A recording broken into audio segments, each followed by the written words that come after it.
You have killed it. It's time to bury it. Chop off that head, girl. Bury it and let it go.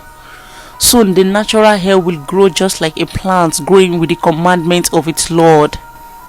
Oh, you prestigious African woman, where is your hair? Where is that afro that calls in its hands? Where is that woolly beautiful hair Allah endowed you with? This unique, elastic, beautiful and voluminous hair is unique to you, O African woman. It is a luxury that Allah endowed you with. But our women have been brainwashed. Never have we been informed. We didn't know in the past that all hair types, be it straight, wavy or curly, are made up of the same components. Each strand consists of 3 layers: the cuticle, cortex and medulla. A protein called keratin is the hair main component. The shape of the hair follicle determines the pattern in which the hair grows. Asian hair woman grows from a round follicle and it is usually bone straight.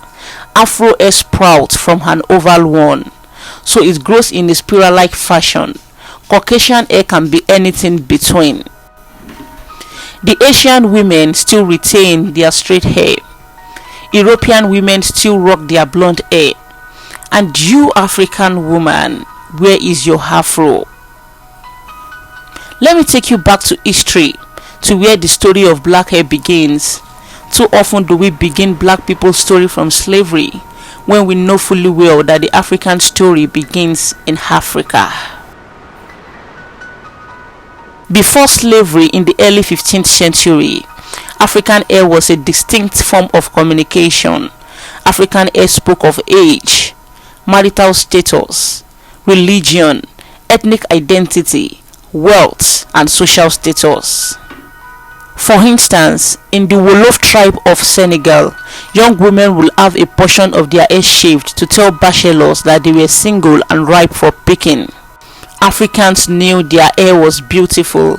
They would spend hours washing, combing and oiling their natural hair to ensure that it remains healthy. Black women used elaborate combs and ornaments like cowries shell to highlight the beauty of their hair. Africans were taken from their homes and sold into slavery in the 1700s. When slaves were taken to America, their African culture was sniffed out by their owners. They lacked the combs and herbal treatment they used in Africa and were constantly ridiculed for their unkempt woolly hair. Fair-skinned, straight-hair slaves commanded a higher price, further diminishing the self-worth of those with kinky hair. Our women were taught that good hair was straight, silky and smooth, while bad hair was kinky, short and coarse. After slavery, black women who styled their hair were considered to be better adjusted. From that point onward, black people in America began to do everything to change their hair texture to look like the straight white hair. In 1909, GARRETT Morgan invented the first hair relaxer. He was working on the sewing machine in his tailoring shop when he noticed that a chemical he was using straightened the fibers of a woolen cloth. The abolishment of slave trade compelled the freed slave to want to fit into the white hair culture, but today it has turned the other way round. African women now chemically straighten their hair, which thereby destroyed the natural curly pattern of the afro hair and strip the hair of its natural oil produced in the scalp. We were brainwashed to believe that our hair is ugly and that to look beautiful is to look European. It is so unfortunate that we were misinformed. The hair is the woman's crowning glory. It is a reflection of a woman's self-esteem and identity. But a lot of myths have been planted into our young minds. We carry this all the way to adulthood. It is time we uproot them, else we risk passing them to the next generation. A lot of black women believe that the kinky hair is difficult to manage. This is not true. The earth is vast, filled with so many herbs, seeds and oils extracted from plants and fruits. They are not for decoration, they are for your use. Use them for your hair would love it. Don't let your hair dry off, oh African women. Moisturize it regularly to keep it glowing.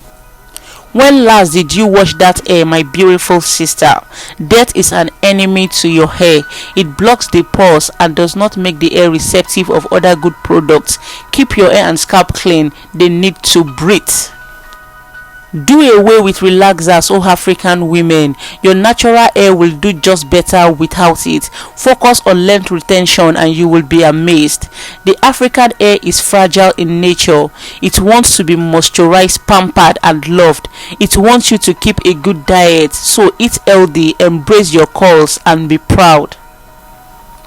Most African women like myself were once victims of our mothers. Those funny moments when mommy puts our head in between our thighs to get our hair chemically processed.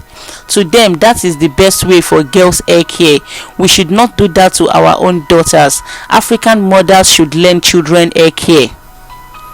Where are the African women with chemically treated hair? We love to follow trends that sometimes destroy us. Are we still slaves to westernization? Must the white always dictate the standard of beauty? And to the Muslims, what have gone wrong? Are we not the people of total submission? Are we not meant to accept and love our natural looks?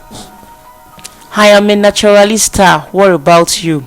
I love my Indomie looking hair. When twisted, it looks Indomie. When the twist is loosed, it looks macaroni. I love the tenderness. I love the feel. I love it when it shrinks and when it is stretched. I love it when I pull it and it withdraws itself like a rubber. I love it when it bounces like a ball used in sports.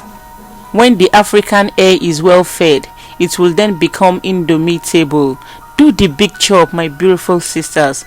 Give your hair a chance to exhibit its hidden beauty. Revert back to natural hair and nurture it to growth.